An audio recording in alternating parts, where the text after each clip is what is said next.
At my wife's 12-week ultrasound, the doctor stopped moving the wand. His hand, usually steady as a surgeon's, started shaking. He turned off the monitor, looked at me with eyes full of terror, and whispered, "Get her out of this room. Right now." I thought something was wrong with the baby. I thought we were losing the child I had waited 72 years to meet. But when my wife left the room, the doctor locked the door, grabbed my shoulder, and said, "You need to leave this hospital. And then you need to call a lawyer. You must divorce her today." I asked why. He replied, "No time to explain. You will understand when you see this." What he showed me on that screen made my blood boil. It was not a medical issue.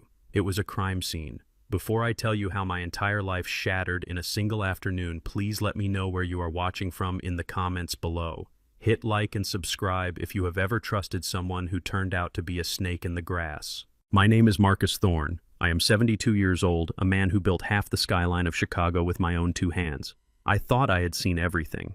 I thought I was the one in control. I was wrong. The gel on Jasmine's stomach was cold.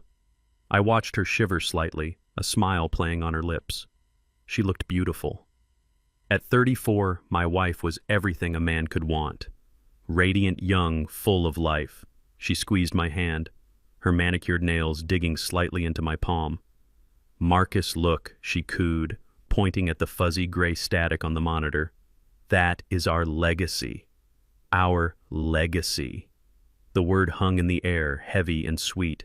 I had made my millions pouring concrete and bending steel.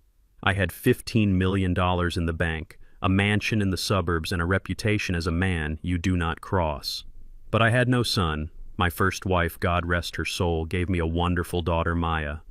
But Maya was soft. She married a man I could not respect. So when Jasmine told me she was pregnant, I felt like God was giving me a second chance, a final chance to raise a lion. Dr. Evans was running the wand over her belly. Evans and I go way back. We served in the same unit in Vietnam. We watched friends die in the mud. We trust each other with our lives. That is why I insisted he handle this pregnancy even though he was semi-retired. I wanted the best for my son. I watched Evans's face. I expected a smile. I expected him to slap me on the back and say, "Congratulations, you old bull, you still have it." Instead, I saw his jaw tighten. The lines around his eyes deepened. He squinted at the screen, typed something rapidly on his keyboard, and then froze. The rhythmic whooshing sound of the fetal heartbeat filled the room, but the atmosphere had turned icy. "Is everything okay, Dr. Jasmine asked, trying to sit up. Her voice had that edge of entitlement she always used when service wasn't fast enough. Evans didn't look at her. He kept his eyes on the screen. "Jasmine," he said, his voice flat, "I need a urine sample, right now. Your protein levels look a bit irregular on the chart. Go to the nurse station down the hall. Ask for Nurse Betty. She is waiting for you." "But I just went before we came in," Jasmine protested. "Go," Evans barked. It was the voice of the commanding officer he used to be. "Do it for the baby," Jasmine huffed, rolling her eyes at me as if to say, "Can you believe this guy?" She wiped the gel off her stomach with a paper towel, grabbed her designer purse, the one I paid $5,000 for last week, and shimmied off the table. "I will be right back, honey," she said, blowing me a kiss. The moment the heavy door clicked shut, the air in the room changed.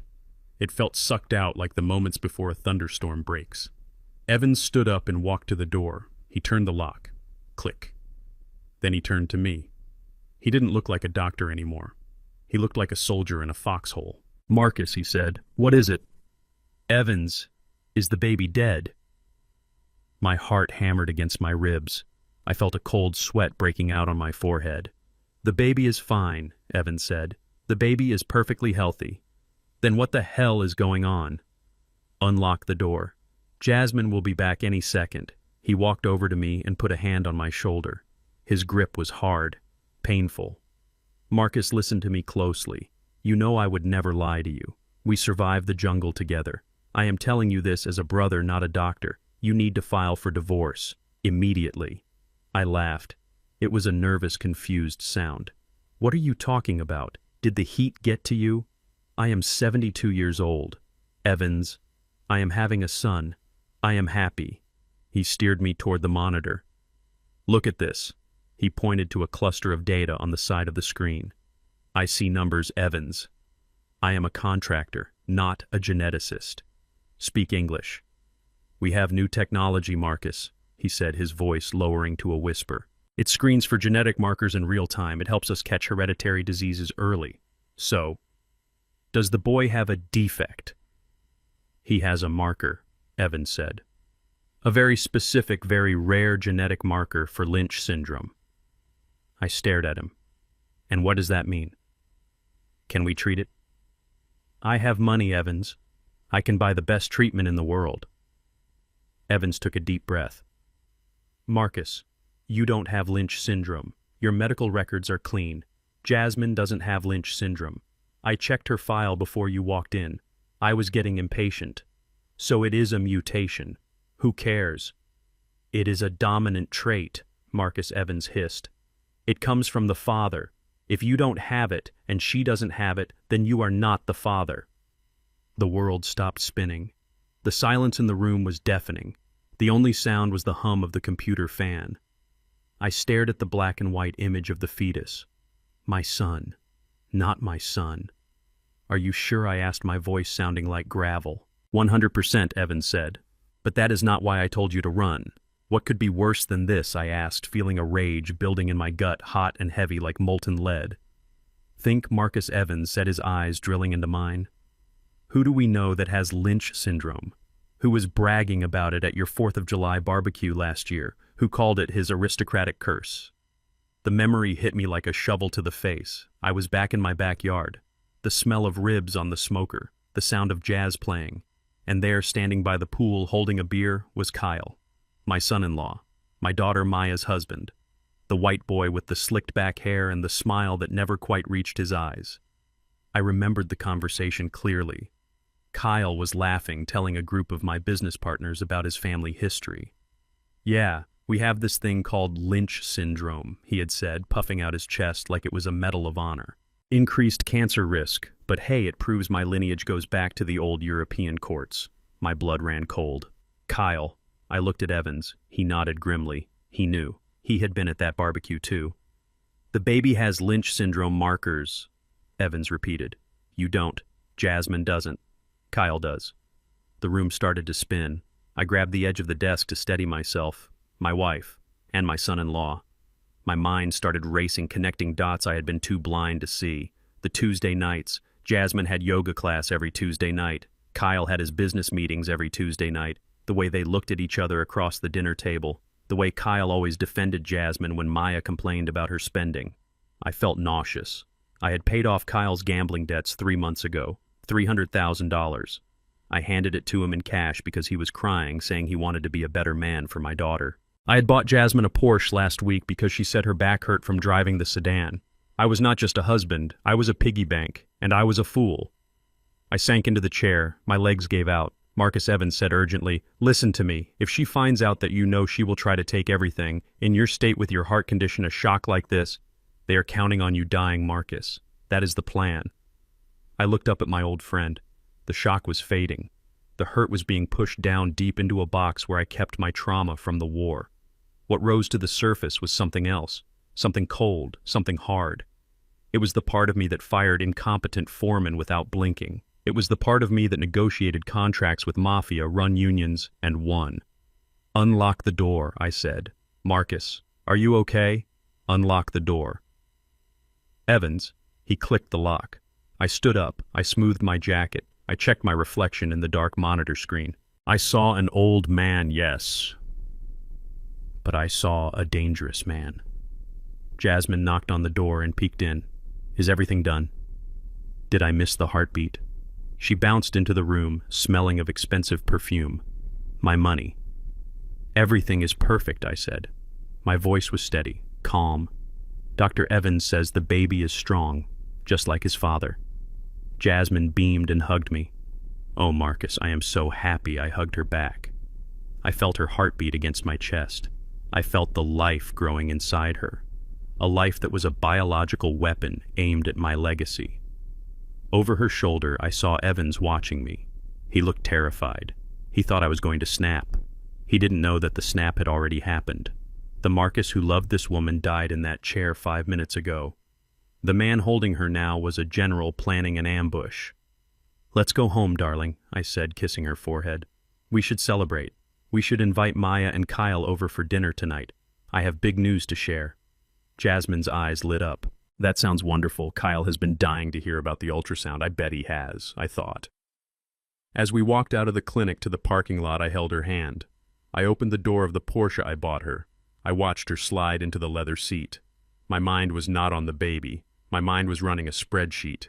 $50,000 for the wedding, $300,000 for Kyle's debts, $2 million for the house I let them live in rent-free, $500 for the dinner we were about to eat. They thought they were playing me. They thought I was a senile old ATM machine. I started the car. The engine roared to life. They forgot one thing. I built this city on steel and concrete. And when a foundation is rotten, you don't patch it up. You bring in the wrecking ball. Tonight, dinner would be served, and the main course would be the truth. But first, I had a phone call to make. Not to a lawyer. Not yet. I needed to call the one person who could dig up dirt faster than an excavator. I needed a private investigator.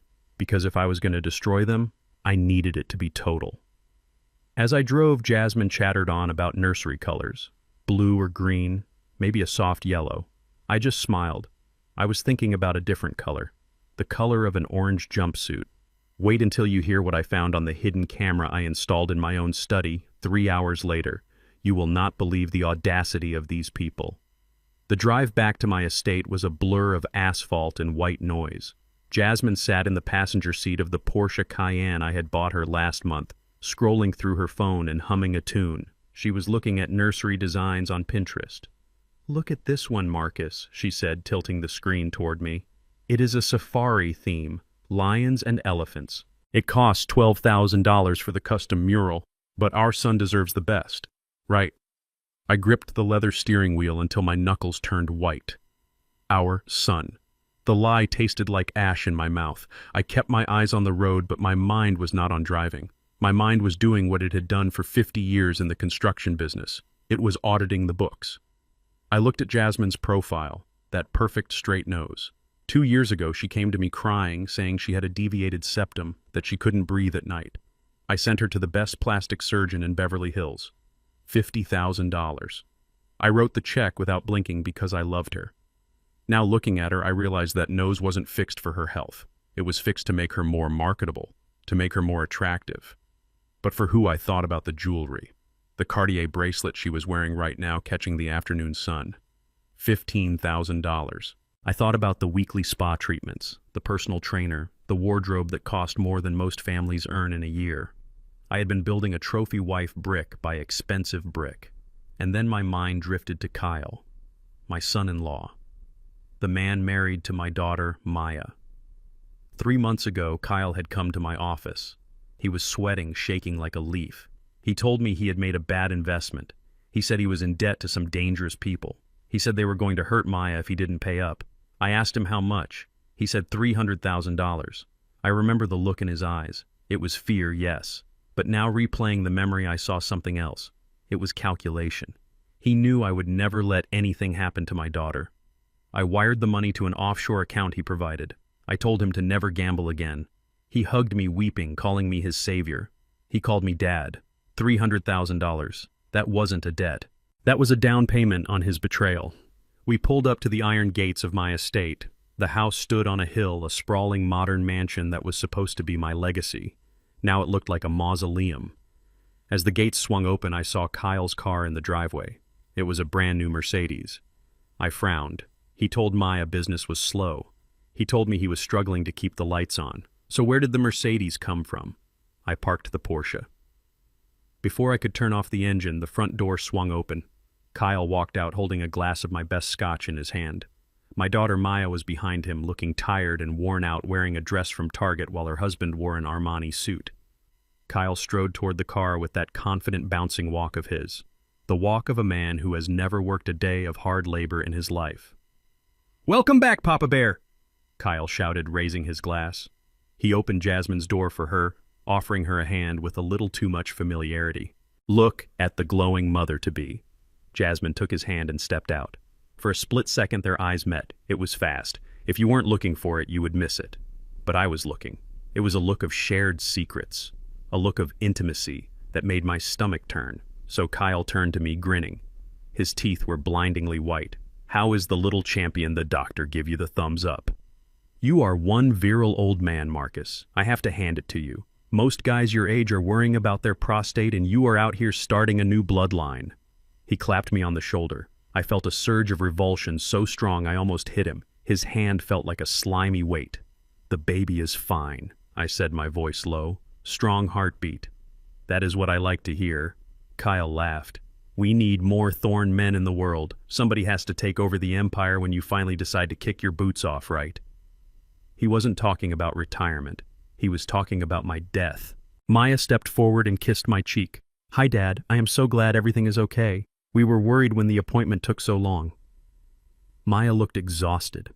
She had bags under her eyes. She was 40 years old, a school teacher who worked 60 hours a week. She loved Kyle blindly. She worshipped the ground he walked on. She didn't know she was sleeping next to a monster. "Let's go inside," Jasmine chirped, linking her arm through mine. "I am starving, and we have to celebrate." We moved into the dining room. The table was set with the fine china, the stuff we only used for Thanksgiving. A roast was sitting in the center. I sat at the head of the table, my usual spot, the seat of power, or so I thought. Kyle sat to my right. Jasmine sat to my left. Maya sat opposite me. As we ate, Kyle dominated the conversation. He talked about a new real estate deal he was working on, a multi-million-dollar complex downtown. He used big words trying to sound smart, but I knew the market. I knew he was talking nonsense. He was a small-time broker with big-time delusions. "You know," Marcus, Kyle said, slicing into his beef. I was thinking, once the baby comes, you're going to be tired, sleepless nights and all that. Maybe it is time you let me handle some of the more stressful assets. I could manage the commercial properties for you. Take the load off." I cut my meat slowly. The knife scraped against the porcelain plate. It was a sharp, screeching sound that made everyone pause. "You think you are ready for that responsibility, Kyle?" I asked, not looking up. Kyle chuckled nervously. "I am family, Marcus. Who can you trust if not family? Plus, with the new baby, expenses are going to go up. You need young blood running the show to maximize profits." I looked up then. I looked him dead in the eye. "Maximize profits," I repeated. "Like you maximized the $300,000 I gave you for your debt." The table went silent. Maya dropped her fork. Jasmine stiffened in her chair. Kyle's smile faltered for a second, but he recovered quickly. "Oh, that was a one-time thing, Marcus. A lesson learned. I am a new man now." I turned to Jasmine. "What do you think, honey? Should we give Kyle the keys to the kingdom?" Jasmine smiled, but her eyes were darting nervously between me and Kyle. "Well, he is very ambitious, Marcus, and he cares about us. Maybe you should think about it. You deserve to relax." Relax. Die. That is what she meant. I took a sip of water. I needed to see it again. I needed to be sure. "Oops," I said. I dropped my napkin. I bent down to pick it up. The tablecloth was long, covering our legs. Under the table, the world was different. I saw Maya's feet tucked politely under her chair in sensible flats. And then I saw the other side. I saw Kyle's expensive Italian loafer. It wasn't under his own chair. It was extended across the gap. His foot was rubbing slowly, rhythmically against Jasmine's calf. Her leg was not pulling away. Instead, she had slipped her foot out of her heel and was resting her toes on top of his shoe. It was a dance. A secret erotic dance happening right under my nose, right under my $5,000 mahogany table. My heart slammed against my ribs. The disrespect was physical. It was nauseating. Here I was, feeding them, clothing them, housing them, and they were playing footsie while plotting to steal my life. I grabbed the napkin and sat up. My face must have been red because Maya asked, "Dad, are you okay? You look flushed." "I am fine, sweetheart," I said. "Just a little indigestion. Something I ate isn't agreeing with me." I looked at Kyle. He was smirking at Jasmine. I looked at Jasmine. She was biting her lip, suppressing a smile. They thought they were so clever. They thought the old man was blind. I stood up abruptly. "Where are you going?" Jasmine asked. "We haven't had dessert." "I lost my appetite," I said. "I have some work to do in the study, a lot of paperwork to go through." "Work tonight?" Kyle asked. "Come on, Marcus. Celebrate with us." I walked to the door and stopped. I turned back to look at them. The happy family. The parasites. "I have to review my will," I said. The room went deadly silent. Kyle's fork hovered halfway to his mouth. Jasmine froze. "Your will?" Jasmine asked, her voice trembling slightly. "Why is something wrong?" "No," I said. "I just realized that life is unpredictable. You never know what tomorrow brings. I want to make sure everyone gets exactly what they deserve." I let the words hang in the air. Exactly what they deserve. I walked out of the dining room. I could feel their eyes burning into my back. They were probably terrified. Good. Fear makes people make mistakes, and I was counting on them making a mistake tonight. I walked straight to my study. I locked the door. I didn't go to my desk. I went to the bookshelf. I pulled out a copy of The Art of War. Behind it was a small safe. I spun the dial. Inside was a burner phone and a contact card I hadn't used in 20 years. I dialed the number. It rang twice. "Hello?" A gruff voice answered. "Vince," I said. "It is Marcus Thorne." "Marcus." The voice sounded surprised. "I haven't heard from you since the Union strikes of '98. Are you in trouble?" "Not me," I said.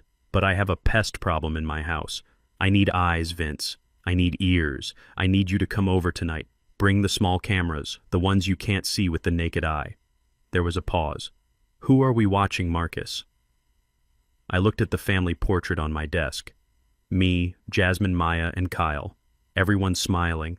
Everyone lying. Everyone I said. I hung up. I sat back in my leather chair and waited.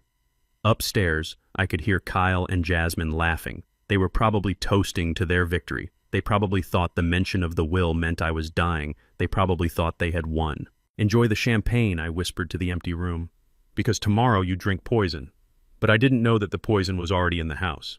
And I didn't know that what I would find on those cameras would be worse than just an affair. It would be a conspiracy that went deeper than money. It went straight to the grave. If you think you know what betrayal feels like, you have no idea. Wait until I tell you what my daughter Maya said to me later that night when she knocked on my door with tears in her eyes and asked for another $20,000. That was the moment I realized the rot had spread to the only thing I had left to love. The heavy oak door of my study clicked shut, but the silence I craved did not last long. A timid knock interrupted my thoughts. It was a sound I knew well. It was the sound of my daughter Maya. "Come in," I said, my voice heavy with exhaustion. Maya slipped inside, closing the door softly behind her. She looked small. At 40 years old, she should have been in the prime of her life. She was a school teacher, a woman who shaped young minds. Yet in this house, she walked like a ghost. She was wearing a faded cardigan that I recognized from 5 years ago. It had a small hole near the cuff. I sat behind my mahogany desk, the desk where I had signed contracts worth millions, and looked at my only child. I wanted to see strength. I wanted to see the fire of her mother. Instead, I saw a woman defeated by her own marriage. "Daddy, do you have a minute?" she asked, fidgeting with her wedding ring. It was a modest band. Kyle had promised to upgrade it for their 10th anniversary last year. He never did. Instead, he bought himself a new set of golf clubs for $3,000.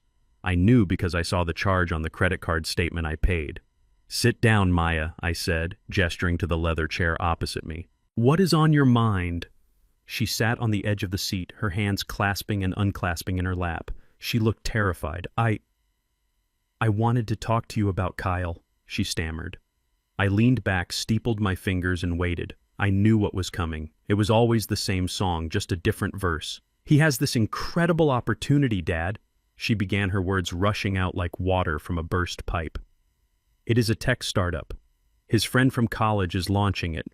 They need seed money. Just a bridge loan until the venture capital comes in next month. Kyle says it is a guaranteed return. Triple the investment in 6 months." I stared at her. I looked at the dark circles under her eyes. "How much?" I asked. Maya bit her lip. $20,000. 20,000. It was not a fortune to me. I had spent more than that on the landscaping for the front yard, but it was the principle. It was the pattern. "And what happened to the real estate project last month?" I asked. "The one I gave him $10,000 for." "Oh, that—" "The market shifted," Maya said quickly, reciting the lies her husband had fed her. "It is on hold. But this tech thing. Dad, it is different. Kyle is really excited. He has been working so hard. Working hard. I raised an eyebrow. Maya. He was at the country club 3 times last week. I saw the check-ins on social media. He is networking. She defended him, but her voice lacked conviction. He meets investors there. He is out constantly. Every Tuesday night, he is gone until midnight meeting with partners. He comes home so tired, Dad. He is doing this for us, for our future.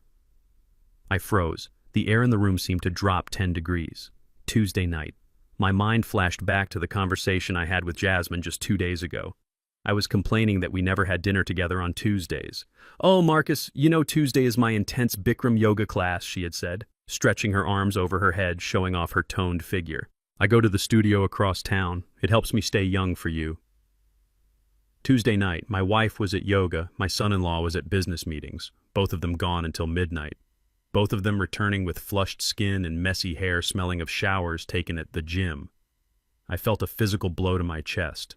It wasn't a heart attack. It was the sledgehammer of truth. I looked at Maya. She was still talking, still explaining the imaginary merits of Kyle's imaginary business. She didn't know. She truly didn't know. She was sitting there begging her father for money to give to her husband so he could likely spend it on dinner dates with her father's wife. The sickness rose in my throat. I wanted to vomit. I wanted to scream. But I was Marcus Thorne. I didn't scream. I calculated. "Dad." Maya asked, sensing my silence. "Will you help him?" "Please." He said if he doesn't get the buy-in by tomorrow, he misses the window. He is really stressed about it. I looked at my daughter. I loved her. But in that moment, I realized my money had crippled her. I had always been the safety net. I had always fixed the problems. And because I always fixed them, she never learned to fight. She never learned to see the wolves because I had built a wall around her. "No," I said. The word hung in the air. Simple. Final. Maya blinked as if I had spoken a foreign language. "What?" "No," I repeated, my voice harder. "I am not giving Kyle $20,000. I am not giving him 20 cents. "But Dad," she started to panic. Her eyes widened. "You don't understand. He needs this. He promised me this would be the big break." "Kyle has had 10 big breaks, Maya," I said, leaning forward. "He is 38 years old. He drives a Mercedes I paid for. He lives in a house I own. He wears suits I bought. If he wants to invest in a tech startup, tell him to get a job. Tell him to work a double shift. Tell him to sell his golf clubs." Maya's face crumbled. She looked like a child who had been slapped. "Dad, please. He will be so angry. He gets in these moods when things don't go his way." "Let him get angry," I said. "Maybe anger will motivate him to become a man." Suddenly the door to my study flew open. It wasn't a polite knock. It was a shove. Kyle stood there. He had been listening. Of course he had. He was a coward who sent his wife to do his begging while he lurked in the hallway. His face was red. The charming smile was gone. His eyes were bulging. "You selfish old man," Kyle shouted, stepping into the room. "Kyle," Maya gasped, jumping up. "Please stop." "Shut up," Maya. Kyle snapped at her, not even looking at her. "You couldn't even sell it right. You are pathetic. I told you to emphasize the return on investment. You were whining like a beggar." He turned his rage on me. "You think you are better than me because you have money. You are just a lucky old bricklayer. I am trying to build an empire here, and you are hoarding cash like a dragon. You can't take it with you when you die, Marcus. And looking at you, that is going to be sooner rather than later." I didn't stand up. I didn't need to. I just watched him. I watched the way he loomed over my daughter. I watched Maya shrink away from him. She didn't fight back. She didn't defend me. She just looked down at the floor and whispered, "I am sorry, Kyle." I tried. That apology broke my heart more than his insults. Kyle kicked the heavy leather armchair next to the door. It made a loud thud. Maya flinched. "Useless," Kyle spat, glaring at Maya.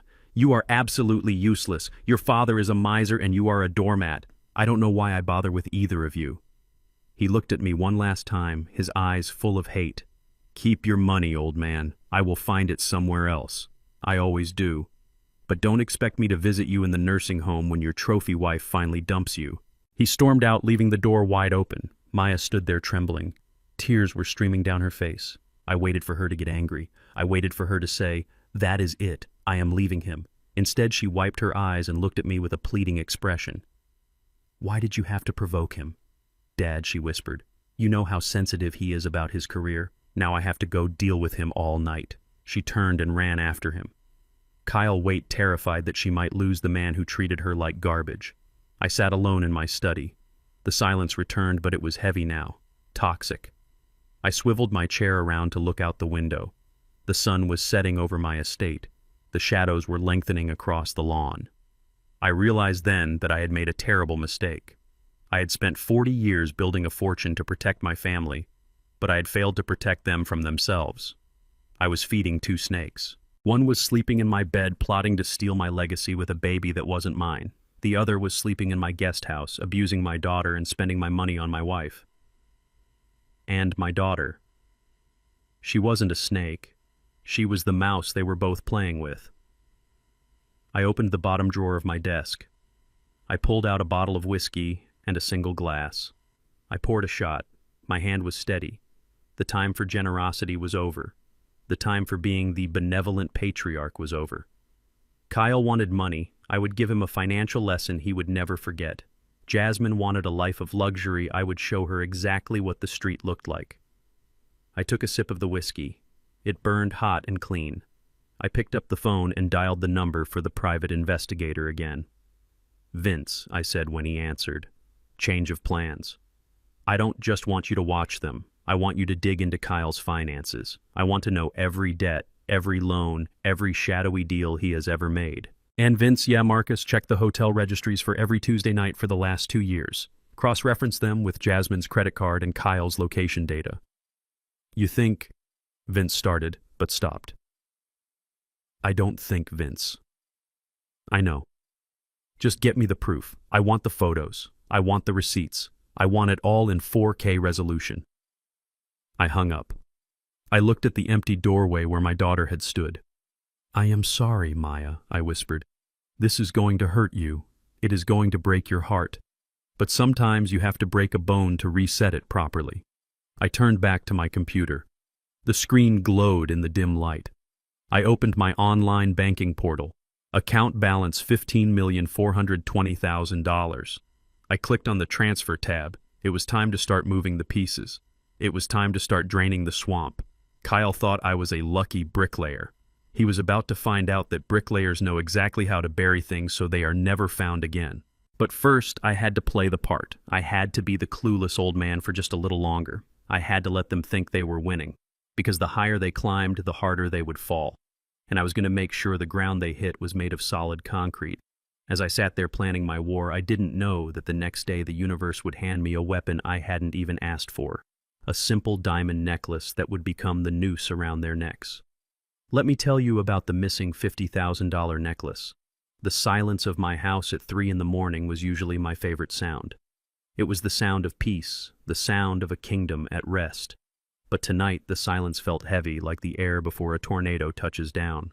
I sat in my private den, the one room in the house where only I had the key, waiting for Vince. Vince was not just a private investigator. We had served in the same platoon in Vietnam 50 years ago. He was a man made of granite and bad memories, the kind of person who could disappear in a crowded room and reappear behind you with a knife. When I called him, he didn't ask questions. He just asked for the address. He arrived through the back garden entrance dressed in black, carrying a small metal case. He looked at me, and his eyes, usually cold and detached, softened just a fraction. He saw the pain etched into my face. He saw the betrayal. "You look like hell, Marcus," Vince grunted, setting the case on my desk. "I feel like I am standing in wet concrete that is setting fast," I replied, pouring him a glass of water. "I need to know what is happening in my own home, Vince. I need eyes in the walls." Vince nodded. He opened the case. Inside lay a collection of devices that looked more like science fiction than surveillance equipment. Tiny lenses no bigger than a pinhead. Microphones that could pick up a whisper from 3 rooms away. "Where do they meet?" Vince asked. "My home office," I said, the words tasting like bile. "Kyle calls it his war room. He says he needs the space to spread out his blueprints for these imaginary projects of his. Jasmine brings him coffee, and then the door stays locked for hours. Vince didn't say a word. He just picked up a device that looked exactly like a smoke detector. "Let's go," he said. We crept through the silent house. My heart was pounding, not from fear, but from a strange mix of adrenaline and sorrow. This was the house where I had raised my daughter. This was the house where I thought I would grow old in peace. Now I was creeping through the hallways like a thief, planting bugs to catch the people who were supposed to love me. We entered the office. It smelled of my leather books and Kyle's cheap cologne. Vince worked quickly. He replaced the smoke detector on the ceiling with his modified one.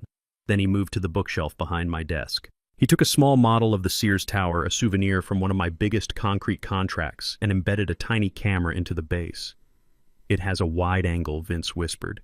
"It will capture the whole room, audio and video. It uploads directly to a secure server. You can watch it on your tablet in real time." We were done in 10 minutes. Vince slipped out the back door as quietly as he had arrived. Before he left, he gripped my shoulder. "Be careful what you look for, Marcus," he warned. "Sometimes the truth cuts deeper than a bullet." I didn't sleep that night. I sat in my den staring at the blank screen of my tablet. The next morning the performance began. Kyle came down for breakfast looking refreshed and arrogant. Jasmine was wearing a silk robe I had bought her in Paris. They kissed me on the cheek. They ate my food. Marcus, Kyle said, wiping crumbs from his mouth. "I have a big strategy meeting today with some overseas investors. Do you mind if I commandeer the office again? I need total privacy. It is a sensitive deal." I sipped my coffee. I forced my hand not to shake.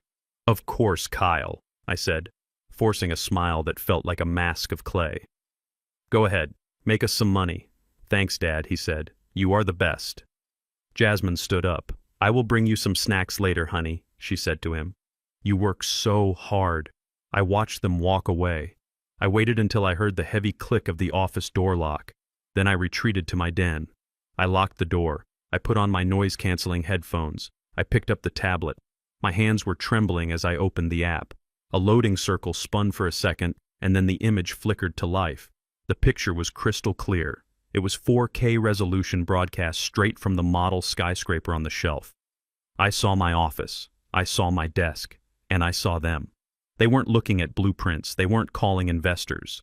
Kyle was sitting in my leather chair, his feet up on my desk, spinning a letter opener between his fingers. Jasmine was sitting on the edge of the desk right next to him. Her robe was loose. They were laughing. It wasn't a happy laugh. It was a cruel, mocking sound that chilled me to the bone. I turned up the volume. "I can't believe he bought the tech startup story," Kyle was saying, taking a sip of my 50-year-old scotch directly from the bottle. "The old man is losing his edge. He is getting soft." "He is not just soft, he is pathetic," Jasmine replied, running her hand through Kyle's hair. "Did you see him this morning, trying to act like the big patriarch? It is disgusting. I can barely stand to let him touch me." I closed my eyes. The pain was physical. It felt like a knife twisting in my gut, but I forced myself to look. I had to see it all. "So what is the timeline?" Kyle asked. "We can't keep this charade up forever. I am tired of living in the guest house, Jasmine. I want the master bedroom. I want him gone." Jasmine sighed. She leaned in and kissed him. A long, passionate kiss that she had never given me. "Be patient, baby," she cooed. "We have to wait until the brat is born. Once the baby is here, Marcus will rewrite the will to include his son. He told me he wants to leave everything to the boy." "And once the will is signed?" Kyle asked. Jasmine smiled. It was a smile I had fallen in love with. Now it looked like the grin of a demon. "Dr. Evans says his heart is weak," she said. "He takes those pills every morning. Beta blockers." "Yeah, so, Jasmine whispered, her voice dropping, but the microphone picked it up perfectly. "After the baby is born, maybe his dosage gets mixed up. Or maybe he just gets a little too excited." "What do you mean?" Kyle asked, leaning forward. Jasmine picked up a pen and tapped it against the desk. "I did some reading. There are drugs that simulate a heart attack. Adrenaline spikes. If a man his age with his condition suddenly had a massive surge of adrenaline, poof, nature takes its course. No one questions a 72-year-old man dying in his sleep." I stopped breathing. My blood ran cold, then hot, then cold again. They weren't just planning to steal my money. They were planning to kill me. Kyle laughed, a loud, booming laugh. "You are wicked, Jazz. I love it. So we get the baby, we get the new will, and then we give the old man a little push into the grave." "Exactly," Jasmine said. "And then it is all ours. The house, the accounts, the business. We can kick Maya out to the street and finally live the life we deserve." She stood up and twirled around the room. "I am going to turn this office into a shoe closet," she declared. "And I am going to burn all his ugly suits in the backyard." I took the headphones off. I sat in the silence of my den. My heart was beating slow and hard. Thump, thump, thump. It was the heart they planned to stop. It was the heart they thought was weak. But they forgot what built that heart. It was built on construction sites in the freezing Chicago winter. It was built in boardrooms where men tried to destroy me and failed. It was built on resilience. I looked at the screen one last time. Kyle was pouring another drink. Jasmine was laughing. They were celebrating my death before I was even dead. I didn't cry. The tears were gone. In their place was a cold, hard resolve. I saved the video file. I backed it up to 3 different cloud servers. I sent a copy to Vince. Then I stood up. I walked to the mirror. I looked at the old man staring back at me. "You are not dead yet, Marcus," I whispered to my reflection. "And you are not going to die for them." I needed a lawyer, but not just any lawyer. I needed a shark. I needed someone who could strip the flesh from their bones without them even feeling the bite until it was too late. And I needed to play the role of a lifetime. I had to be the loving husband, the doting father-in-law. I had to smile while they plotted my murder. I unlocked the door to my den. I walked to the kitchen. I made myself a sandwich. When they finally came out of the office 2 hours later looking disheveled and smug, I was sitting in the living room reading a newspaper. "How was the meeting?" I asked, not looking up. Great, Kyle said. "Really productive. We are going to make a killing, Marcus." I looked up then. I looked right into his eyes. "I bet you are, Kyle," I said. "I bet you are." But they didn't know that the only thing dying in this house was their future. I picked up my phone. I saw a notification. It was from my bank. A transaction alert. Jasmine had just charged $5,000 to a jewelry store. I smiled. Let her buy the jewelry. It would make excellent evidence in the divorce court. But before the divorce, there was one more loose end to tie up, one more betrayal I had to confirm. I remembered the necklace. The diamond necklace Jasmine claimed was stolen last week. She had blamed our housekeeper, Mrs. Higgins.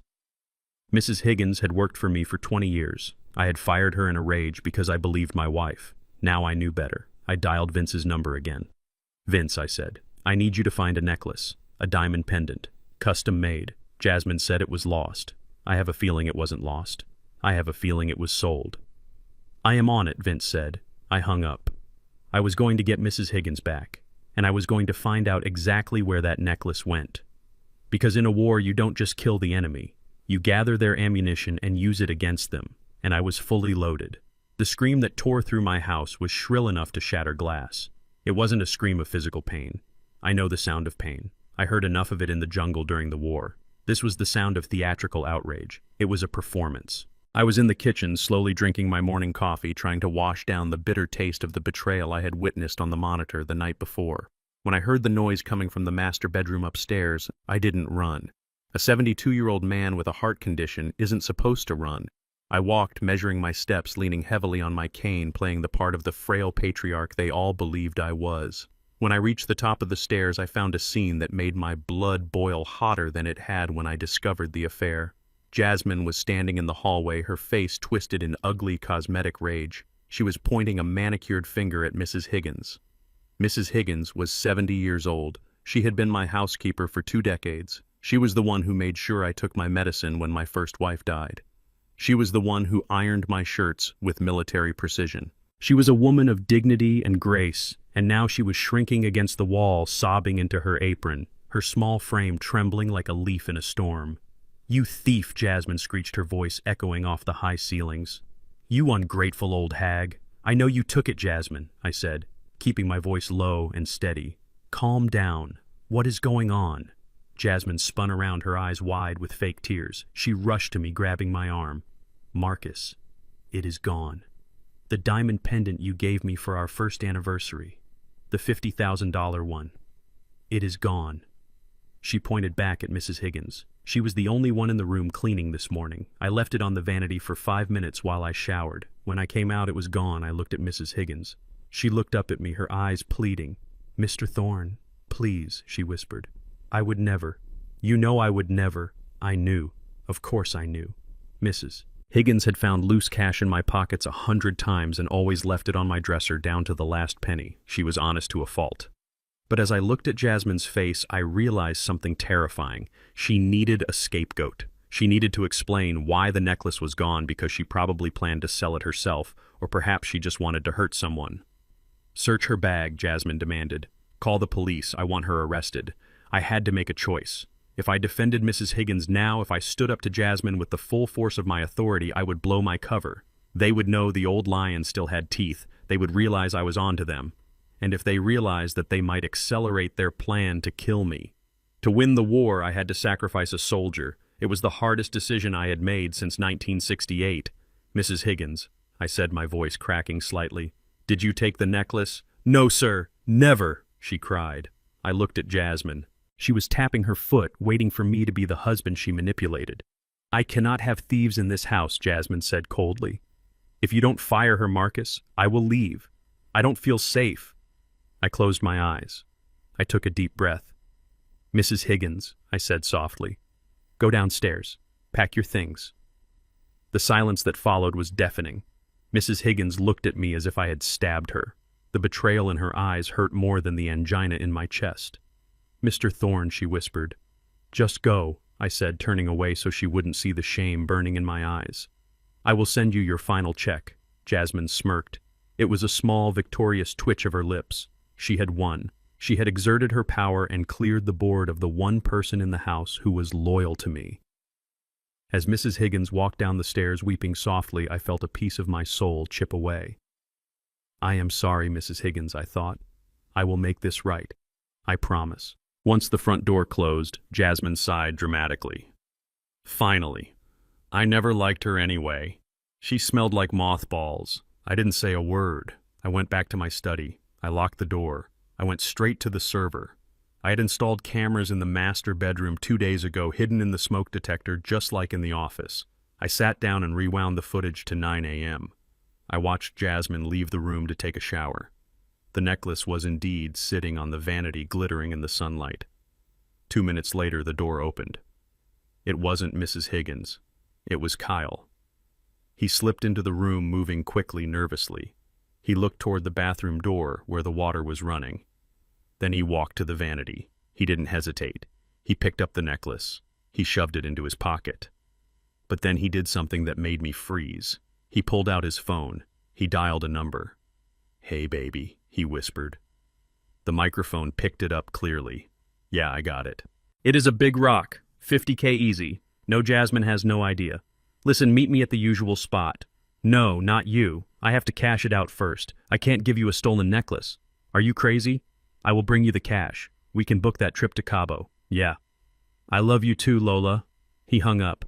He checked his reflection in the mirror, winked at himself, and slipped out of the room. I sat back in my chair. A twist within a twist. Kyle wasn't just stealing from me, he was stealing from Jasmine. He was betraying his wife, my daughter, with Jasmine.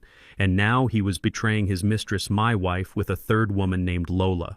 He was a parasite feeding on a parasite. The irony would have been funny if it weren't so pathetic. Jasmine was upstairs right now, thinking she had successfully framed the housekeeper, probably assuming she had simply misplaced the necklace or that Mrs. Higgins actually took it. She didn't know her partner in crime, the father of her baby, was robbing her blind to fund another affair.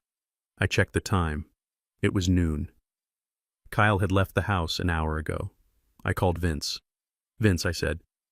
Kyle left the house at 11. Track his phone. Where did he go? Give me a minute, Marcus. I waited, listening to the ticking of the grandfather clock. He made 2 stops, Vince said. First a coffee shop on 4th Street, then a pawn shop, Goldman's Pawn and Loan on Cicero Avenue.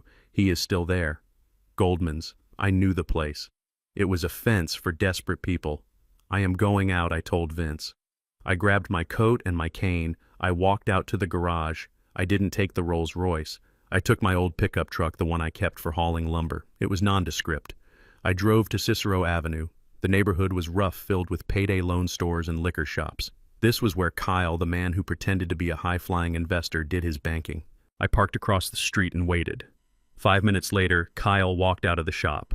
He was counting a thick stack of cash. He looked ecstatic. He got into his Mercedes and sped off. I waited until he was gone, then I crossed the street. The bell above the door jingled as I entered. The shop smelled of stale cigarettes and desperation. The pawnbroker was a heavy-set man behind bulletproof glass. "Can I help you, Pops?" he asked, barely looking up from his magazine. "I need to see the necklace you just bought," I said. The man looked up. "I don't know what you're talking about.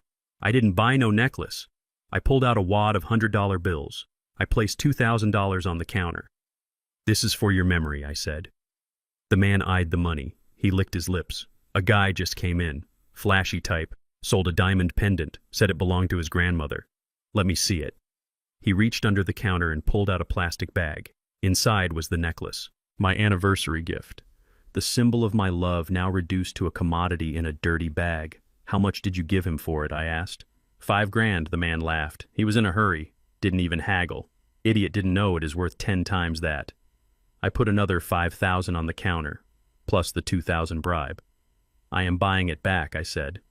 "And I want the pawn ticket. The one with his signature on it." The man hesitated. "That is against policy." I put another $1,000 down. He slid the ticket and the necklace under the glass. "Pleasure doing business with you, Pops." I walked out of the shop with the necklace in my pocket and the pawn ticket in my wallet. That ticket was more valuable than the diamond. It was physical proof.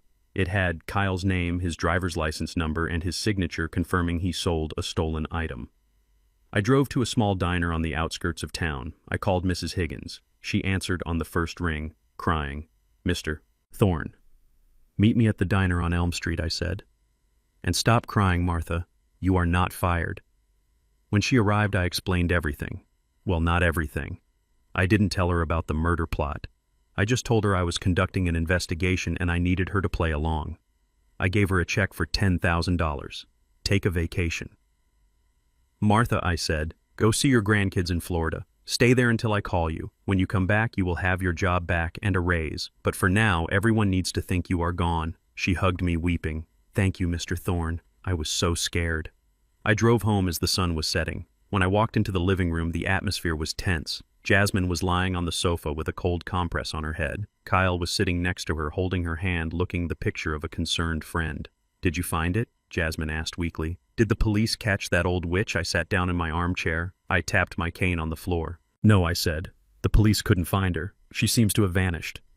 Kyle shook his head. "It is a shame, Marcus. You treat people like family, and they stab you in the back. It just goes to show you can't trust anyone these days." He squeezed Jasmine's hand. "Don't worry, Jazz. We will get you a new necklace. Better than that one." I watched him. I watched the man who had sold my wife's jewelry to fund a trip with his mistress, sitting there comforting the woman he robbed. "You are right, Kyle," I said, reaching into my pocket and fingering the cold metal of the necklace. "Trust is a dangerous thing, and when you lose it, you never get it back." I smiled at them. It was a genuine smile, because for the first time, I wasn't just the victim. I was the hunter, and I had just baited the trap. "Dinner is ready," Maya called from the kitchen. We stood up to eat. Kyle offered me his arm. "Let me help you, Dad. You look tired." "I am not tired, Kyle," I said, brushing him off. "I am just waking up." As I cut into my steak, I looked at Jasmine's bare neck. "I have a surprise for you, Jasmine," I said. "Since you are so distraught about the necklace, I decided to update my will tomorrow. I want to make sure my assets are liquid, so that you and the baby are taken care of immediately without having to sell property." Jasmine and Kyle exchanged a look. It was the look of sharks smelling blood in the water.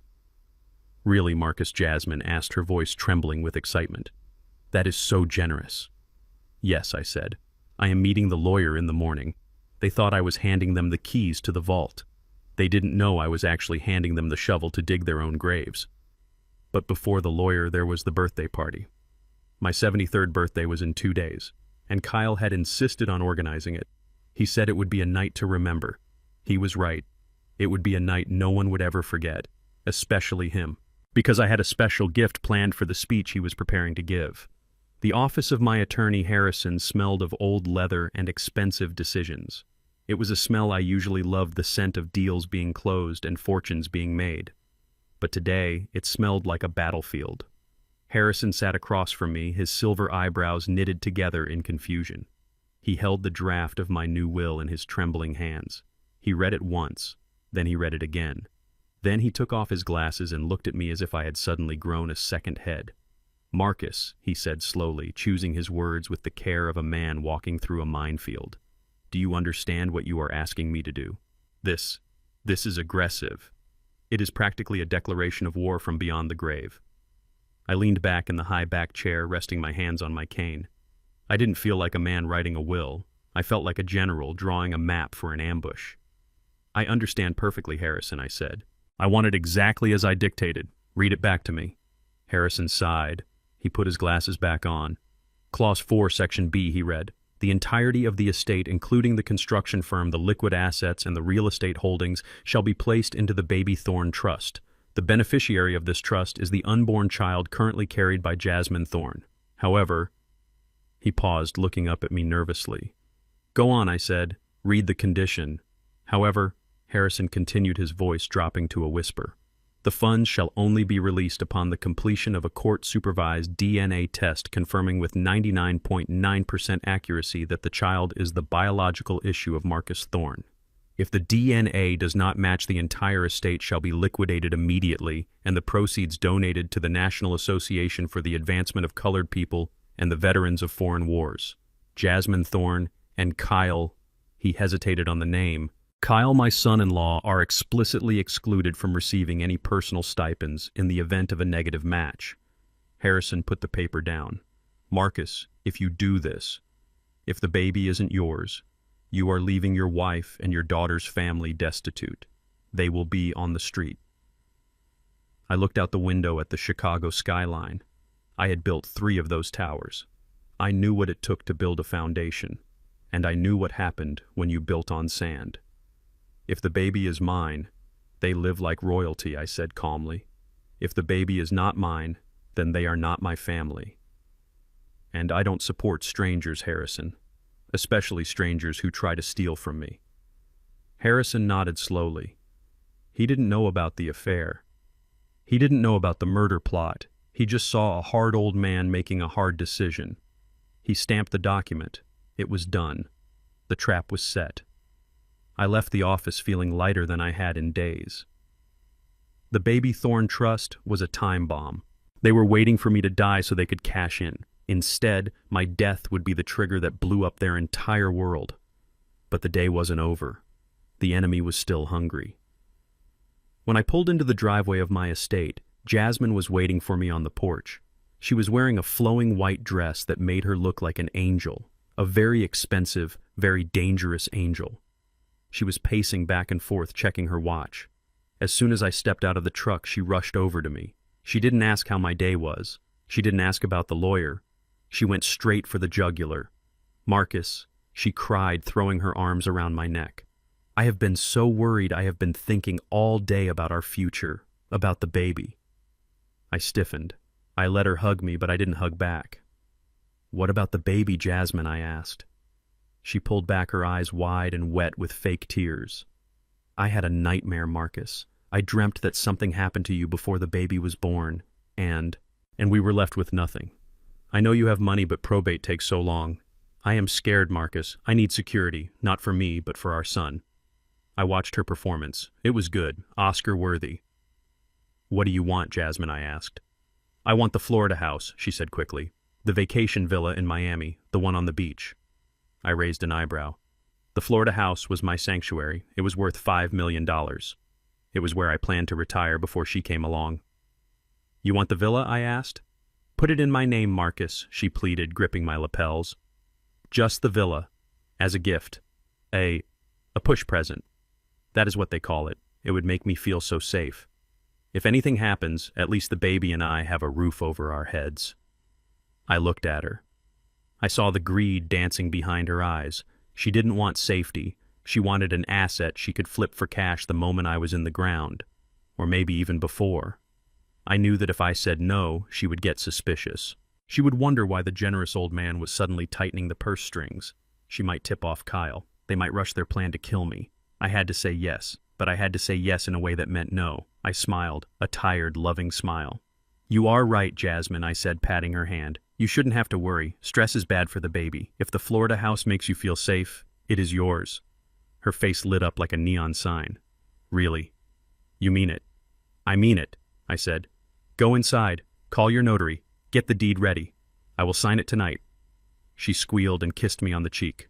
Oh, Marcus, you are the best husband in the world. She ran inside to call Kyle. I stayed by the truck for a moment, listening to the gravel crunch under my boots. I reached into my inner pocket. I pulled out a pen. It wasn't a Mont Blanc, it wasn't a Cartier. It was a heavy black fountain pen that Vince had given me yesterday along with the surveillance equipment. This is a spy pen, Marcus Vince had said. The CIA used stuff like this in the 70s. The ink is chemically unstable. It looks like normal black ink when it hits the paper. But when it reacts with the carbon in the air, it begins to break down. In 24 hours, it fades to gray. In 48 hours, it is invisible. The paper will be blank. I looked at the pen. It was my magic wand. I walked into the house. The atmosphere was celebratory. Kyle was there, of course. He had miraculously finished his meetings early. He was popping a bottle of champagne. To Marcus, Kyle toasted, raising his glass. The most generous man I know. To Marcus, Jasmine echoed, beaming. I sat down at the dining table. In front of me was the deed to the Miami villa. Jasmine had printed it out on thick official bond paper. The notary, a nervous young woman Jasmine had hired, was waiting with her stamp. This is a big gift, Marcus Kyle said, leaning over my shoulder. $5 million. You are really setting her up for life. I looked at the deed. It transferred 100% ownership from Marcus Thorne to Jasmine Thorne. Irrevocable. Immediate. It was a robbery in plain sight. I uncapped the black pen. I looked at Jasmine. She was practically vibrating with anticipation. She was already mentally decorating the living room in Miami. She was already spending the money. I love you, Jasmine, I said. I love you too, Marcus, she said. Now sign. Please. I put the nib of the pen to the paper. The ink flowed smoothly. Black, permanent looking. I signed my name, Marcus Thorne. The signature was bold, strong. The notary stamped it. Jasmine grabbed the paper before the ink was even dry. She hugged it to her chest. It is done, she laughed. It is finally done. Kyle clapped me on the back. You did a good thing, Dad. A really good thing. I capped the pen and put it back in my pocket. Yes, I said. I think I did. I watched them celebrate. They were drinking my champagne in my house, holding a piece of paper that they thought was a winning lottery ticket. They didn't know that in 48 hours that piece of paper would be nothing but a blank sheet of stationery. They didn't know that when Jasmine went to file the deed at the county clerk's office next week, the clerk would look at her like she was crazy and ask why she was trying to file a document with no signature. And by then, it would be too late. I stood up. I am going to bed, I said. All this excitement has worn me out. Go rest, Marcus, Jasmine said, not even looking at me. She was too busy taking a photo of the deed to send to her friends. I walked up the stairs. My heart was heavy, but my conscience was clear. I had given them exactly what they asked for. Nothing. As I lay in bed that night listening to them clinking glasses downstairs, I thought about the new will in Harrison's safe.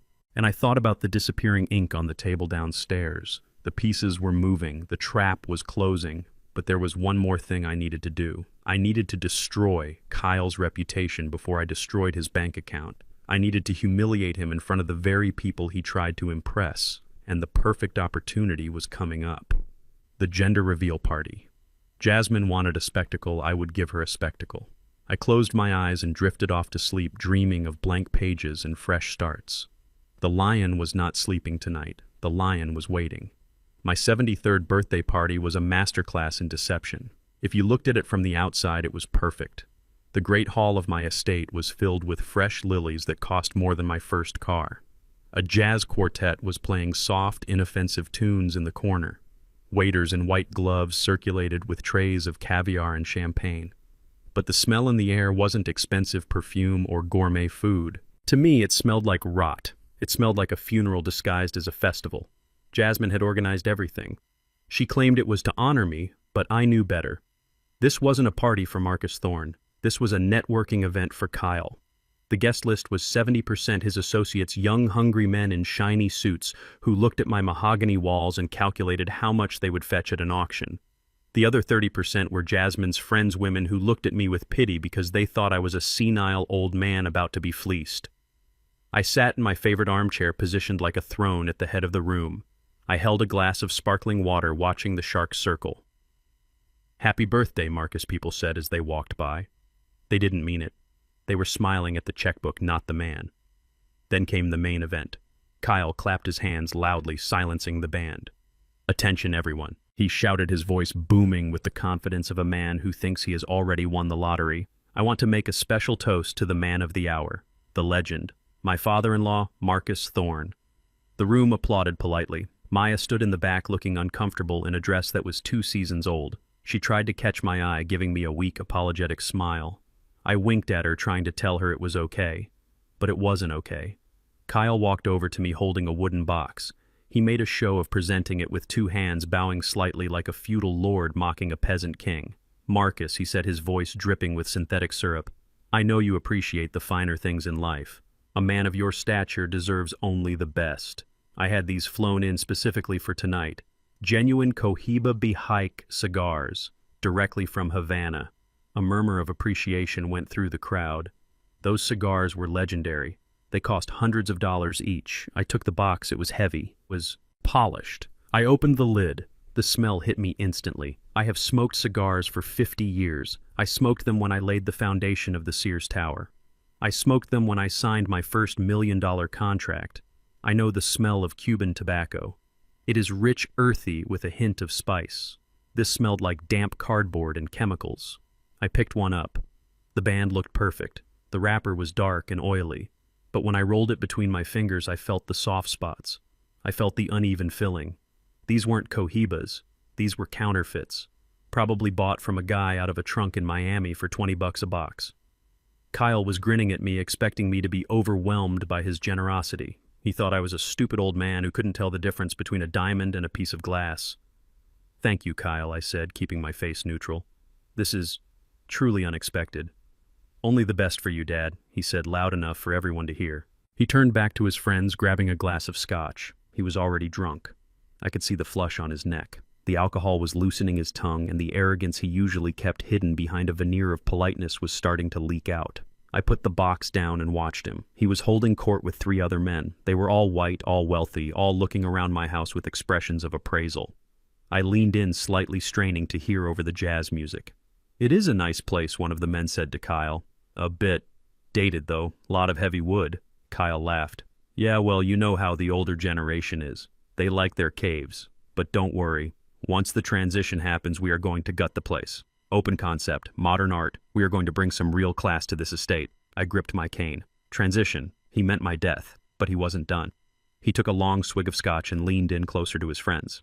"You know," he said, his voice dropping to a conspiratorial whisper, but loud enough for me to hear with my hearing aid turned up. "It is funny. Marcus built all this, sure. He worked hard. You have to give credit to these people for their physical stamina, but at the end of the day, you need a certain intellect to manage wealth. You need the right breeding." My blood stopped moving in my veins. These people. Breeding. He was standing in the house of a black man drinking a black man's liquor, married to a black woman, sleeping with another black woman, and he was talking about us like we were livestock. Like we were strong mules, good for plowing the field, but not smart enough to own the farm. One of his friends looked uncomfortable and glanced at me. Kyle didn't even check. He was too lost in his own superiority. "That is why I am stepping in," Kyle continued, swirling his drink. "The Thorne line needs an upgrade. It needs some management. Once my son is born, we are going to have the best of both worlds, the money from him and the brains from me. It is evolution, gentlemen, just evolution." He laughed. It was a cold, ugly sound. I looked at Jasmine across the room. She was chatting with her friends, oblivious. She didn't hear her lover calling her race inferior. She didn't hear him erasing her identity. She only saw the suit and the smile. The rage inside me was a cold fire. It wasn't the explosive anger of youth. It was the absolute zero of a judge passing a death sentence. I slowly stood up. The room quieted down. People turned to look. They expected a thank you speech. They expected the old man to mumble some gratitude for the fake cigars. I tapped my glass with a spoon. Ding, ding, ding. Kyle turned around, smiling that oily smile. "Speech, speech for the birthday boy," he shouted. I looked at him. I didn't smile back. "Thank you all for coming," I said. My voice was steady. It filled the room without a microphone. It was the voice I used to command 500 men on a construction site. I looked down at the box of cigars. "Kyle has given me a very interesting gift tonight," I said. "He tells me these are genuine Cubans, the best in the world." Kyle nodded, puffing out his chest. But you see, I continued picking up one of the cigars. In my line of work, you learn to spot a fake. You learn that sometimes people wrap a cheap, rotten filler in a fancy leaf and try to pass it off as premium. They think if the label is shiny enough, no one will notice the decay inside. The smile on Kyle's face flickered. The room went very quiet. I crushed the cigar in my hand. It crumbled into dust and dry flakes. "Dry," I said, dusting my hands off. "Hollow. Worthless." Kyle's face went red. Marcus the First. The shop assured me. I ignored him. I looked out at the crowd. "Kyle was just talking about legacy," I said. I heard him discussing the importance of breeding, the importance of evolution. I locked eyes with Kyle. He looked terrified. He realized I had hurt him. "And I agree with you, Kyle," I said. "Family is everything. Blood is everything. When you build a dynasty, you have to be absolutely certain of the materials you are using. You cannot build a skyscraper on a cracked foundation." I turned to Jasmine. She was frozen, her glass of champagne halfway to her mouth. "That is why I have made a decision," I announced. "In honor of my 73rd birthday, and in honor of the son Jasmine is carrying, I have hired a top geneticist." A murmur went through the room. "We are going to create a complete, verified family tree," I said. "We are going to trace the Thorne lineage back 500 years. And to do that, we need DNA." I saw Jasmine's hand start to shake, so I continued, my voice dropping to a lethal whisper. "The moment that baby is born, the very second the cord is cut, we will be doing a full comprehensive paternity test. Not just for medical reasons, but to prove beyond a shadow of a doubt that the Thorne blood is pure." I smiled at Kyle, a predator's smile. "After all, Kyle," I said, "like you said, we don't want any inferior stock mixing in with the legacy, do we?" The silence in the room was absolute. You could hear a pin drop. You could hear the ice melting in the buckets. Kyle's face was the color of chalk. His mouth opened and closed, but no sound came out. Jasmine looked like she was about to faint. She grabbed the back of a chair to steady herself. They knew. In that terrifying moment, they knew that I wasn't just talking about genealogy. They knew that I suspected. But they couldn't say anything. They couldn't object. How could they? If they said no, they admitted guilt. If they said yes, they signed their own death warrants. I raised my glass of water. "To the truth," I said. "May it always come to light." I drank. No one else drank. Kyle stared at me. His eyes were wide with panic. The arrogant racist who had been preaching about evolution 2 minutes ago was now a scared little boy, realizing the principal had caught him. I put my glass down. "Enjoy the party, everyone," I said. "I am going to retire to my study. I have some real Cubans in my humidor. I think I will go enjoy one." I walked out of the room. I walked past Kyle. He smelled of sweat and fear. As I climbed the stairs, the jazz band started playing again, but the energy was gone. The party was dead. I went into my study and closed the door. I didn't smoke. I sat in the dark and watched the monitors. I watched Kyle pull Jasmine into a corner downstairs. I watched them whispering frantically.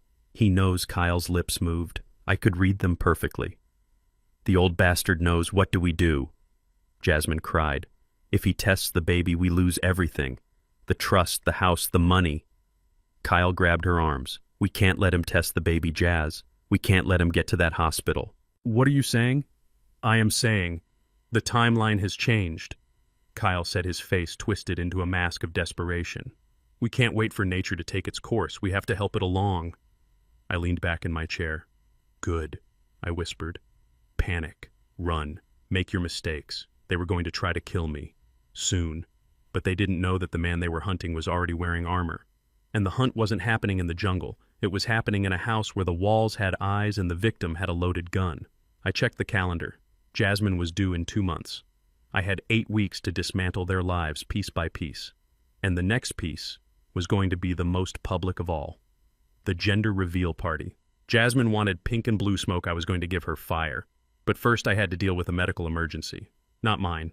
Jasmine's. Because stress does terrible things to a pregnant woman, and the next morning the ambulance would be screaming up my driveway. And that ambulance ride would give me the one thing I was missing, the physical proof. The sample. The sound of a siren at 2 in the morning is the sound of chaos. It slices through the dark, tearing apart the safety of sleep. When I heard Jasmine scream from the master bedroom, a scream of genuine physical terror, I knew the game had taken a dangerous turn.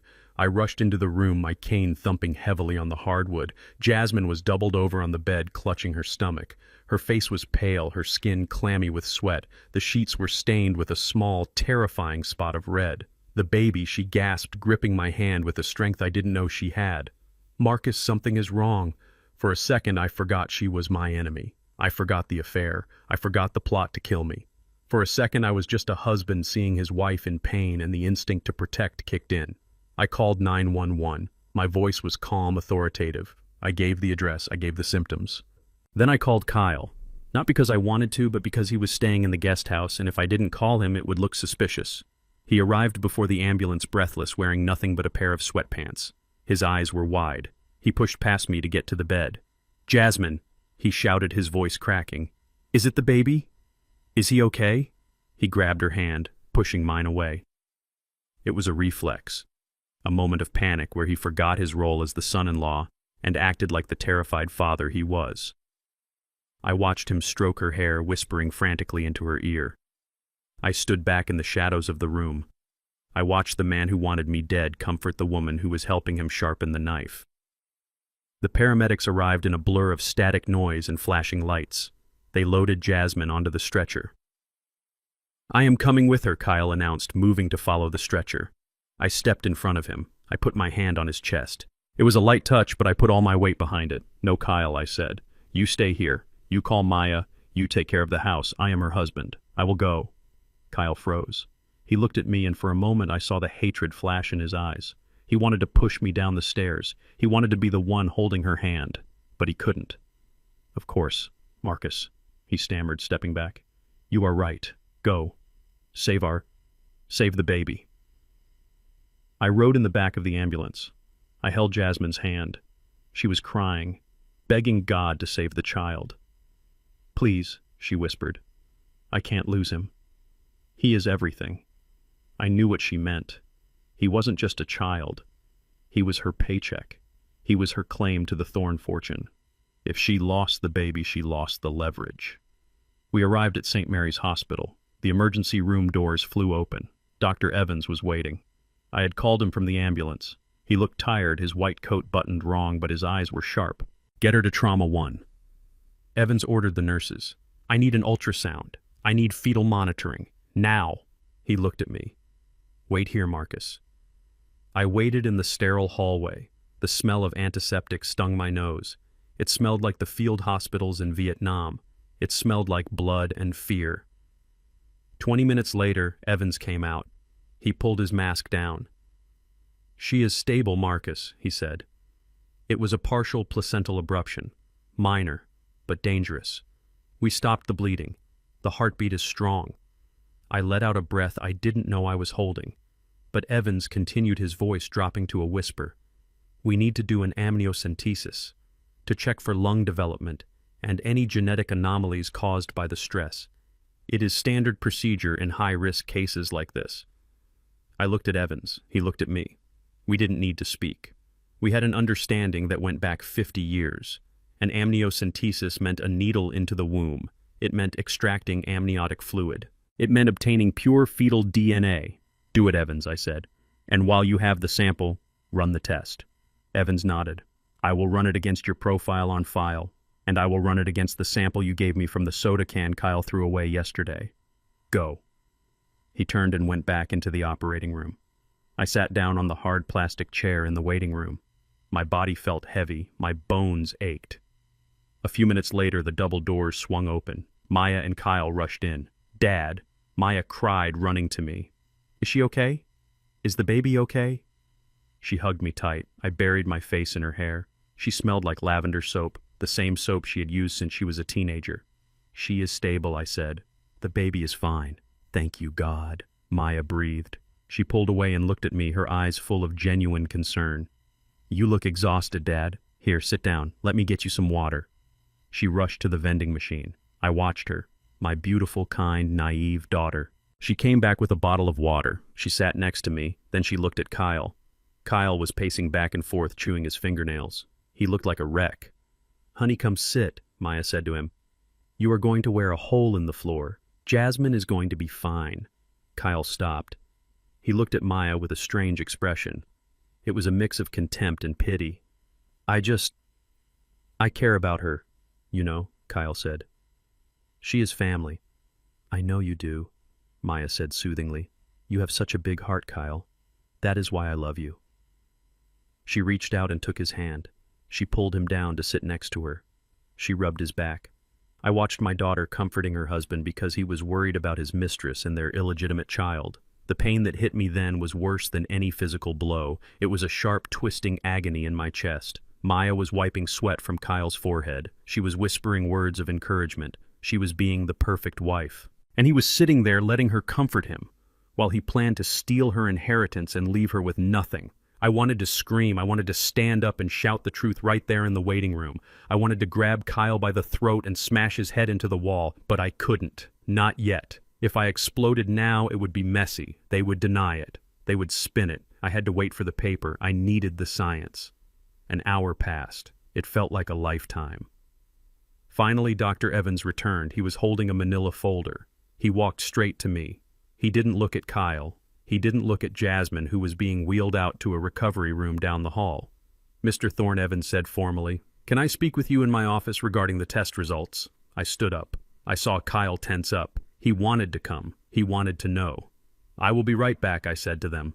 I followed Evans into his small, cluttered office. He closed the blinds. He locked the door. He handed me the folder. I opened it. The paper was crisp. The header read Advanced Genetic Diagnostics. I skipped the medical jargon. I went straight to the bottom. Subject A, Marcus Thorne. Probability of paternity, 0.00%. Subject B, Kyle Anderson. Probability of paternity, 99.99%. I stared at the numbers. 0. 99.9. "There is no margin for error," Marcus Evans said softly. "The genetic markers are identical. The child has the Lynch syndrome gene. It came from Kyle." I closed the folder. I didn't feel angry anymore. I felt cold. I felt like a machine that had finally been given the correct programming code. "Thank you, Evans," I said. "What are you going to do?" he asked. I stood up. I tapped the folder against my palm. "I am going to throw a party," I said. I walked out of the office. I walked back to the waiting room. Kyle and Maya looked up. "Is everything okay?" Maya asked. "Everything is perfect," I lied. "The doctor says the baby is strong." "The doctor?" "In fact, he says the baby is a fighter, just like his father." I looked at Kyle when I said it. Kyle puffed out his chest, smiling. "That is great news, Marcus. Really great news." I walked over to the window.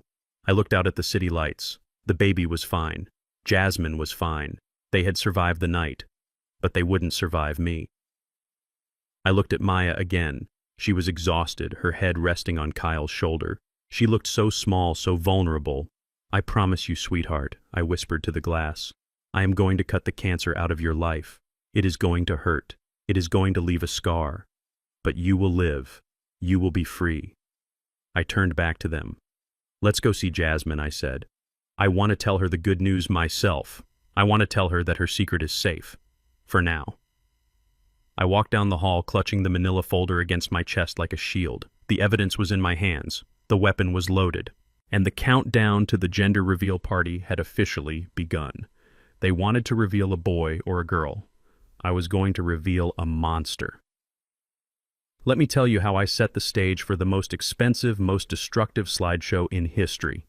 It involved a 100-inch LED screen, a hacked laptop, and a microphone that I would use to deliver the eulogy for their marriage. You would think that almost losing a child would make a woman humble. You would think that lying in a hospital bed with tubes in your arm would make a person reflect on what truly matters in life. But Jasmine was not a normal woman. She was a creature of vanity, and her recovery did not bring gratitude. It brought a demand for attention that was so large it could barely fit through the double doors of my estate. 3 days after she was discharged from the hospital, Jasmine walked into my study. She looked frail, but her eyes were burning with a feverish intensity. She placed a glossy brochure on my desk. It was for the city's botanical gardens. "Marcus, she said, her voice trembling with staged emotion. "I have been thinking. God gave us a second chance. We almost lost this baby. We need to celebrate his life. We need to show the world that the Thorne legacy is strong." I looked at the brochure. I looked at the price tag she had circled in red marker. $100,000. "For a party?" I asked. "Not just a party, Marcus," she corrected me.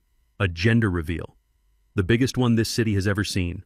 I want helicopters dropping colored smoke. I want a symphony orchestra. I want the mayor to be there. I want everyone who ever doubted me to see that I am the mother of your heir." I leaned back in my chair. $100,000. It was an obscene amount of money to spend on colored smoke. In the past, I would have argued. I would have told her that that money could build a house for a homeless veteran. But today I didn't argue. Because I realized that she was right.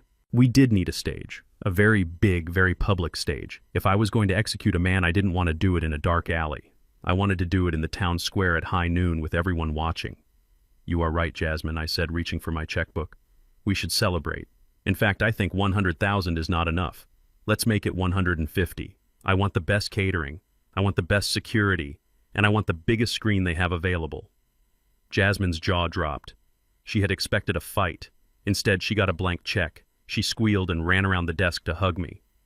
"Oh, Marcus, you are amazing. This is going to be the event of the decade." "It certainly will be," I thought as I signed the check. "But I have one condition," I said, tearing the check out of the book. The tearing sound was loud in the quiet room. "Anything, Marcus, anything you want. I handle the guest list," I said, "and I handle the reveal moment. I want to prepare a special video presentation, a tribute to our family history.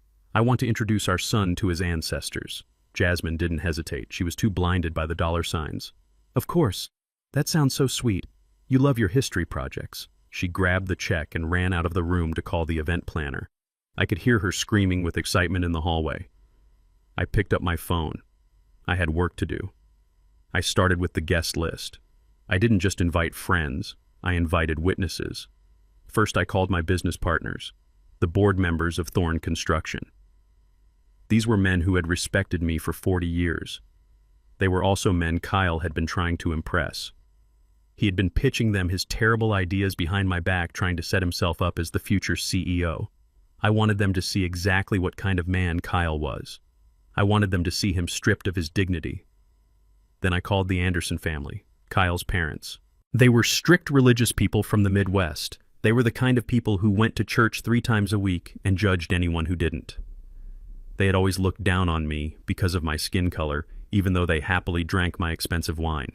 They treated Kyle like a golden prince who could do no wrong. I invited them personally.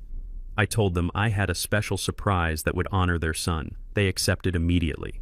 Finally, I did something that hurt me, but it was necessary. I invited the entire staff of the elementary school where Maya worked, the principal, the other teachers, her friends. I needed Maya to be surrounded by her peers.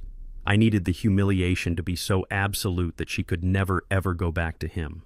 If I exposed him in private, Kyle might be able to talk his way back into her heart. He was a master manipulator. But if I exposed him in front of her boss and her best friends, if I showed the world that he had made a fool of her, she would have to leave him to save her own pride. It was a cruel kindness, like breaking a leg to reset it, but I had no other choice. For the next 2 days, the house was a whirlwind of activity. Florists were bringing in thousands of white roses. Caterers were setting up tasting menus. Kyle was walking around like a peacock measuring the lawn for the helicopter landing. I spent those 2 days locked in my study. I wasn't working on blueprints. I was working on a video editor. I am not a tech wizard, but hate is a powerful teacher. I learned how to splice footage. I learned how to sync audio. I started the video with beautiful photos, pictures of my wedding to my late wife, pictures of Maya as a baby, pictures of me building the skyline of Chicago. It was sentimental. It was touching. It was designed to lower their defenses. Then I added the new footage. I uploaded the clip from the hidden camera in the office, the one where Kyle put his feet on my desk and called me a pathetic old man. I uploaded the clip from the bedroom, the one where Kyle stole the necklace. I uploaded the audio from the birthday party, amplified and clarified, where he called my family inferior stock. And finally, I scanned the DNA test results. I zoomed in on the numbers, 0% for me, 99% for him. I set it all to music. I chose a classical piece, The Ride of the Valkyries. It felt appropriate. It started slow and built to a chaotic, thunderous crescendo. The night before the party, I sat in the dark and watched the final cut. It was 10 minutes long, 10 minutes that would incinerate 3 lives. Maya knocked on the door. "Dad," she called softly. "Are you okay? You haven't eaten dinner." I paused the video on a freeze frame of Kyle kissing Jasmine. I turned off the monitor before she entered. "Come in, sweetheart," I said. Maya walked in carrying a tray of food. She looked tired but happy. "The garden looks beautiful, Dad," she said. "Jasmine is so excited. Thank you for doing this for her. I know she can be difficult, but she really loves you, and Kyle is so proud to be part of this family." I looked at my daughter. She was arranging the napkin on my lap. She was so good, so full of love. She didn't deserve this. "Maya," I said, taking her hand. "Yes, Dad. No matter what happens tomorrow, I want you to know that I love you. You are the only thing in this world that I truly built. The buildings are just concrete. The money is just paper. You are my legacy." Maya smiled, confused. "You are talking like you are going away. You are just revealing the gender of the baby. It is a happy day." "Yes," I said. "It is a day for truth, and truth is the foundation of happiness." She kissed my forehead and left the room. I ate my dinner in silence. Then I saved the video file to a USB drive. I put the drive in my pocket. I patted it. It felt heavier than a gun. I went to bed, but I didn't sleep. I lay awake listening to the wind rattle the windows. Tomorrow the elite of Chicago would gather on my lawn. Tomorrow the champagne would flow. Tomorrow the smoke would clear and everyone would see the rubble. I wasn't just an old man anymore. I was the director of their demise. And I was going to make sure that when the curtain fell, there would be no applause, only shock. The morning of the party arrived with a bright, mocking sunshine. The sky was blue. The birds were singing. It was a perfect day for a massacre. I put on my best suit. It was a 3-piece charcoal wool suit custom-made in Italy. I tied my tie with steady hands. I looked at myself in the mirror. "Showtime, Marcus," I whispered. I walked downstairs. The house was buzzing. Waiters were running back and forth. Jasmine was shouting orders at a poor florist. "Change those lilies," she screamed. I said, "Ivory, not cream? Do you want to ruin everything?" She turned and saw me. She put on her fake smile instantly. "Marcus, look, isn't it magical?" "It is certainly something," I said. Kyle walked in from the patio. He was wearing a white linen suit that matched the decor. He looked like a movie star, or a con artist playing a movie star. "Big day, Dad," he said, giving me a thumbs up. "The helicopter pilot is ready. The screen is set up. It is massive. You sure you know how to work the tech?" I tapped my pocket where the USB drive was. "Don't worry, Kyle," I said. "I have everything under control. The presentation is going to be explosive." He laughed. "That is the spirit." I walked out onto the lawn. The guests were starting to arrive. I saw Kyle's parents looking stiff and uncomfortable in their Sunday best. I saw my board members checking their watches. I saw the teachers from Maya's school looking wide-eyed at the luxury of my estate. I greeted them all. I shook hands. I played the host, but my eyes kept drifting to the giant LED screen that dominated the garden. It was a black monolith standing silent and waiting. Jasmine grabbed a microphone. "Welcome, everyone," she chirped. "Thank you for coming to celebrate our miracle baby." The crowd cheered. "We have a wonderful program for you," she continued. "But first, my husband, the incredible Marcus Thorne, has prepared a special video tribute to welcome our son into the family." She gestured to me. I walked up to the podium. I didn't use a cane. I stood tall. I looked out at the sea of faces. I saw Maya smiling proudly in the front row. I saw Kyle winking at his friends. I saw Jasmine posing for photographers. I reached into my pocket. I pulled out the USB drive. I plugged it into the laptop connected to the screen. I took the microphone. "Thank you, Jasmine," I said. My voice echoed across the lawn. "They say that a picture is worth 1,000 words. But I think some pictures are worth much more. Some pictures are worth a fortune. And some are worth the truth." I looked at Kyle. His smile faltered slightly. He sensed a shift in the air. "Please turn your attention to the screen," I said, "and meet the real father of this child." I hit the space bar. The music started. The Ride of the Valkyries. And the first image flashed onto the screen. It wasn't a baby photo. It was a time-stamped security feed of Kyle stealing the necklace. The gasp from the crowd was a physical sound like all the air being sucked out of the garden at once. And that was just the opening act. The sun had begun to dip below the horizon, painting the sky in shades of violent violet and bruised orange. It was a fitting backdrop for what was about to happen. My garden, which usually smelled of fresh earth and blooming jasmine, now reeked of excess. The scent of $500 bottles of champagne being popped every 30 seconds, mixed with the exhaust fumes of the helicopter hovering in the distance waiting for its cue. Jasmine had outdone herself. She had spent my money with the reckless abandon of a woman who thought the well would never run dry. There were ice sculptures in the shape of pacifiers that were slowly melting onto the imported silk tablecloths. There were waiters dressed in tuxedos circulating with trays of appetizers that cost more than a mortgage payment. Caviar on blinis, truffles shaved over Wagyu beef. It was a feast for the eyes and a famine for the soul. I stood near the edge of the terrace watching the circus. I held a glass of water in my hand, but everyone assumed it was vodka. Let them think the old man needs a drink to get through the night. Kyle was in his element. He had shed his jacket hours ago, rolling up the sleeves of his white linen shirt to show off the Rolex I knew he had bought with the money from the stolen necklace. He was holding court near the bar, surrounded by a group of my business associates. I watched him throw his head back and laugh. It was a loud, performative laugh, the kind of laugh that says, "Look at me, I am the king of this castle." He spotted me standing alone and excused himself from his admirers. He walked over to me, swaying slightly. His face was flushed with alcohol and adrenaline. "Hey there, Papa Bear," Kyle slurred slightly, clapping a heavy hand on my shoulder. "You look a little lost. Do you need me to call the nurse? Maybe it is time for your nap." I looked at his hand on my shoulder. I imagined breaking his fingers one by one, but I just smiled. "I am fine, Kyle," I said, "just admiring the view." "You and Jasmine did a wonderful job." Kyle snorted, taking a long swig of his drink. "We did, didn't we?" "This is how you do it, Marcus. This is style. No offense, but your parties were always so stiff, so old-fashioned. The world is changing. You need to adapt or die." He leaned in closer, his breath smelling of expensive scotch and cheap ambition. "And let's be honest, Marcus," he whispered. "You are closer to the dying part than the adapting part. But don't worry. I will take good care of the empire. I have big plans. Once the baby is here and you are retired, I am going to modernize everything." Retired. That was the polite word for dead. I looked into his watery blue eyes. I saw the contempt there. He didn't see a man. He saw an obstacle.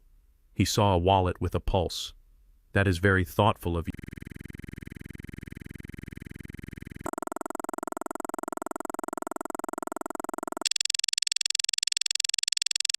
but tired."